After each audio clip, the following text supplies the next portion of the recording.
Hi అండి. ఈరోజు 3 ప్రసాదం రెసిపీస్ చూపిస్తున్నానండి. చాలా సింపుల్‌గా త్వరగా అయిపోతుంది. దీనికోసం ఫస్ట్ అయితే మనము అన్నంని ఉడికించి పెట్టుకోవాలి. అంతే, మిగతావంతా ఈజీ ప్రాసెస్ అయిపోతుంది. ఫస్ట్ అయితే చక్కెర పొంగల్ చూపిస్తున్నానండి. ఇది పూర్తిగా పాలతోనే చేస్తున్నాను.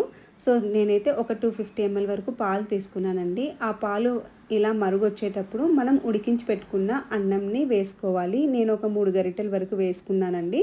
ఇలా అన్నం వేసుకున్నాక కొంచెం ఉంటలుగా ఉంటుంది కాబట్టి దాన్ని ముందుగా గరిటెతో బాగా స్మాష్ చేసేసుకుంటూ కలిపెట్టేసుకోవాలి.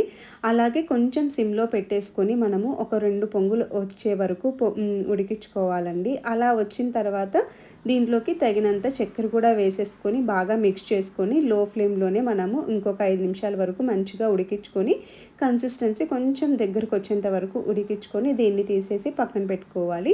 ఇప్పుడు అందులో కొంచెం డ్రై ఫ్రూట్స్ ఏంచి వేస్తాను కదండి. సో, దానికోసం 2 స్పూన్ల గీ వేసుకొని జీడిపప్పులు కూడా వేసేసుకొని వేగిపోయిన తర్వాత మనం ఇందాక ప్రిపేర్ చేసుకున్న చక్కెర పొంగల్ ఉంది కదండి, దాంట్లోకి వేసేసుకొని కలిపెట్టేస్తే ఫస్ట్ ప్రసాదం రెసిపీ చక్కెర పొంగలి రెడీ అయిపోయినట్టే అండి. సో, చూస్తున్నారు కదా, పాలతో చేసాం కాబట్టి చాలా కమ్మగా ఉంటుంది.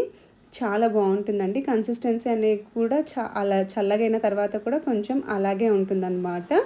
సో, అది అయిపోయిన తర్వాత ఇప్పుడు అదే ప్యాన్లో కొంచెం గీ వేసుకున్నానండి. దద్దోజనం కోసం అనమాట, పెరుగన్నం కోసము. సో, దీంట్లో కూడా పోపు వేసుకొని ఒక ఎండుమిర్చి వేసుకొని కొన్ని మిరియాలు వేసుకున్నాను. అలాగే జీడిపప్పు కూడా వేసుకొని వేయించేసుకున్నానండి. అంతే, ఇలా వేగిపోయిన తర్వాత ఇందాక ప్రిపేర్ చేసుకున్న అన్నంలోకి వేసేసుకోవాలి. సో, ఇప్పుడు మళ్ళీ అదే ప్యాన్లో లెమన్ రైస్ కోసం అండి, సేమ్ ఇంతే.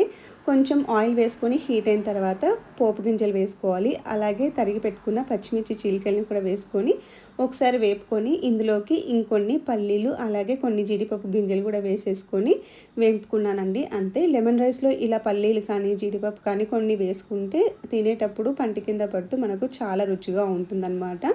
సో, అలాగా పల్లీలు పచ్చిమిర్చి ఇవన్నీ వేగిపోయిన తర్వాత కొంచెం పసుపు వేసేసుకొని తగినంత సాల్ట్ కూడా వేసుకొని మిక్స్ చేసుకున్న తర్వాత ప్రిపేర్ చేసుకున్న రైస్లోకి వేసుకొని తర్వాత 1.5 నిమ్మకాయ పిండి పెట్టుకున్నానండి. సో, నిమ్మకాయ రసాన్ని కూడా వేసేసి కలిపేసుకున్నాను. అంతే, ఇలా చేసుకుంటే మన లెమన్ రైస్ కూడా రెడీ అయిపోయినట్టు అండి. సో, చూసారు కదా, 3 రెసిపీస్ చాలా సింపుల్గా అయిపోయాయి అనమాట. సో, ఇందాక దద్దోజనం కోసం కూడా మనం పోపేసి పెట్టుకున్నాం కదా, దాంట్లో కూడా కొంచెం సాల్ట్ వేసేసుకొని ఒకసారి మిక్స్ చేసుకున్నాక ఒక కప్పు వరకు పెరుగు, ఇంకొక కప్పు వరకు పాలు కానీ నీళ్ళు కానీ వేసుకొని మిక్స్ చేసేసుకోవటమేనండి. అంతే, ఇలా చేసుకున్న వాటిని ప్రసాదం గిన్నెలలో పెట్టేసి దేవునికి నివేదించటమే.